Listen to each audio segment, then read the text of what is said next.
The promise of the everlasting Davidic covenant is through the Son.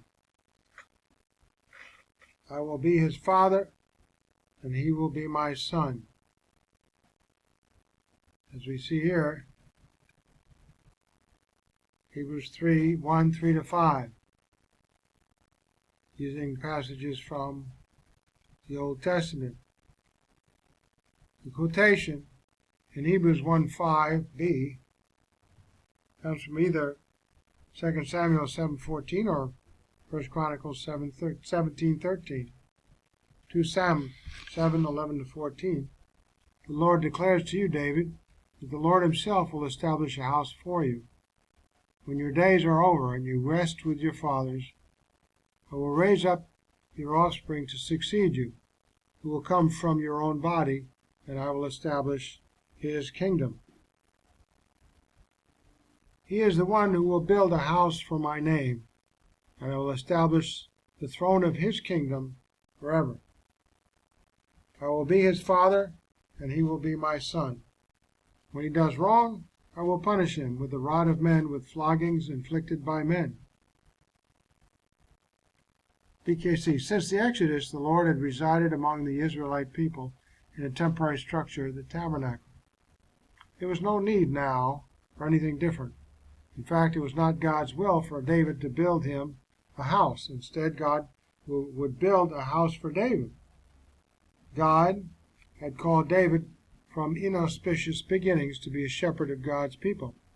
Likewise, God had granted Israel to himself and would plant them securely in their own land.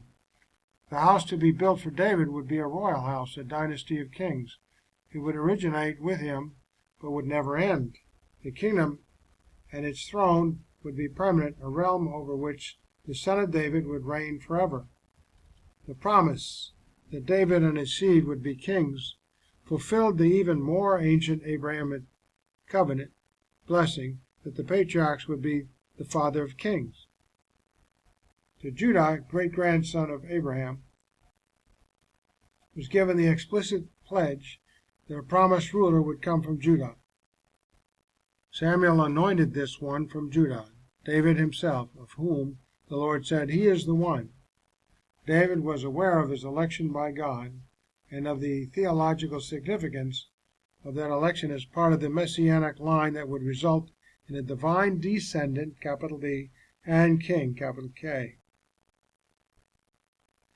The prophets also attested to the Davidic Messiah, the one who would rule over all and forever on his throne. The promise that the people of the Lord, David's kingdom, Israel, would have an enduring land of their own, was also based on earlier commitments of the Lord. The seed of Abraham, God said, would be given Canaan as a home forever. As for a temple, David would not be allowed to build it, but his son after him would have the honor of doing so. That this refers to a literal house and not a dynasty is clear from the context, which speaks of the results that would follow if the son would be disobedient to the Lord. This could not be true of the king, who was spoken of as the climactic figure of the Davidic dynastic line. These verses, then, are a good example of an Old Testament passage in which some elements find fulfillment in the immediate future, Solomon and other strictly human descendants of David, while other elements will be realized only in the more distant future, Jesus Christ, the Son of David. Compare Luke 1:31-33. So, continuing on verses 3-5,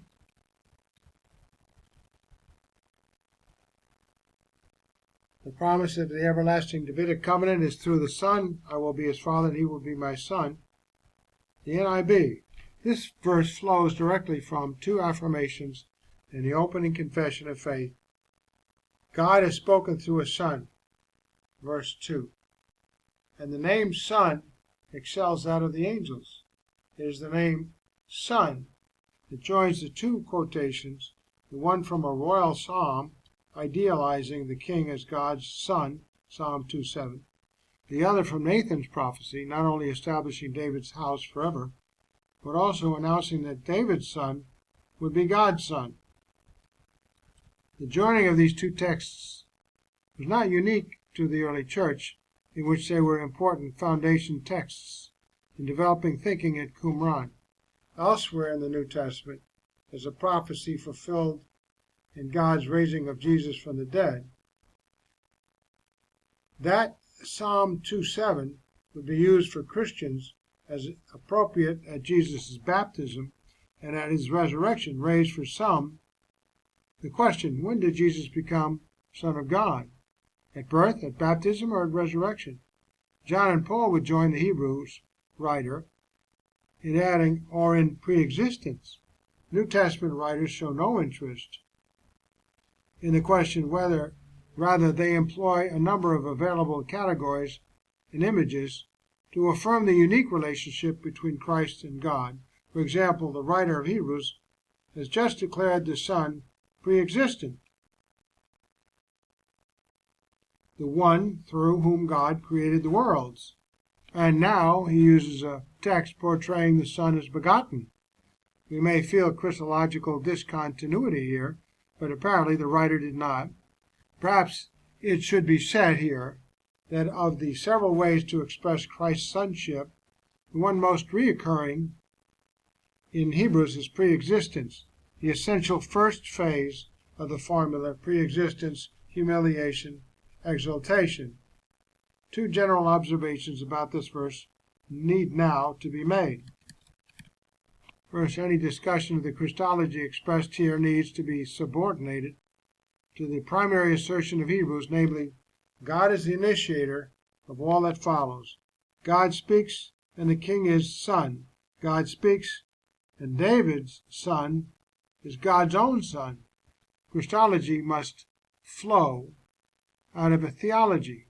Second, if there is among the readers any serious angel worship, then the writer missed an excellent opportunity to counter it with Psalm 2. The context for Psalm 2:7 is intermonarchical rivalry in which kings and rulers will be subordinated to him. This context of the quoted Psalm 2:7 would have been a sure weapon against any angels pretending rivalry with God's Son, were such thinking a problem among the readers. Moving on to verse 6. And again, when God brings his firstborn into the world, he says that all God's angels worship him. So, point A, the Son is the firstborn of God, who is to be worshipped by angels.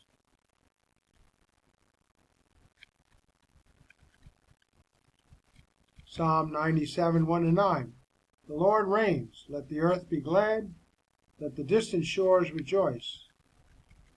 97:1, the psalmist introduced the record of his vision of the Lord by calling on the earth, i.e., people in it, to rejoice over the establishment of the Lord's kingdom.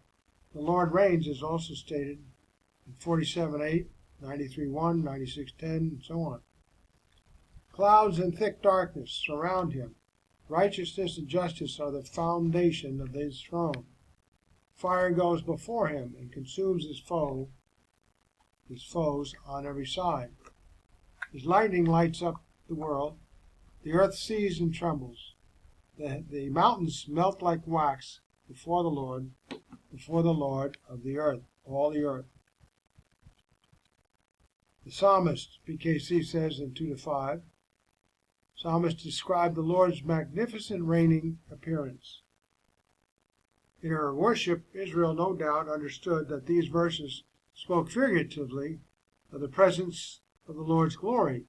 In their fullest meaning, however, they described the coming of the Lord to reign over the earth. The Lord's coming is accompanied with clouds and thick darkness, often a picture of awesome judgment. God's rule is based on righteousness. A consuming fire is also a manifestation of his appearance, for by it he in his wrath destroys his foes. Lightning flashes terrify the world. Mountains melt like wax. The elements of nature that men fear and the parts of creation considered the most solid all announce the coming of the Lord of all the earth. Often in Scripture such phenomena accompany the appearance of the Lord. The heavens proclaim His righteousness, and all the people see His glory. Excuse me. I need a little throat lozenge. All who worship images are put to shame. Those who boast in idols worship Him, all you gods, meaning angels. Zion hears and rejoices, and the villages of Judah are glad because of your judgments, O Lord. For you, O Lord, are the Most High over all the earth. You are exalted far above all gods. So the psalmist described the effects of this epiphany. The heavens declare His righteousness and glory. In other words, His appearance to establish righteousness on earth will be announced to the world. Pagan idol worshippers will be put to shame, for they will know instantly that they have been wrong. This thought prompted the psalmist to call even the idols to worship the Lord. So the people of God rejoice because of the triumphant exaltation of their righteous Lord. Since He is over all the earth, He is higher than all false gods and deserves people's praise.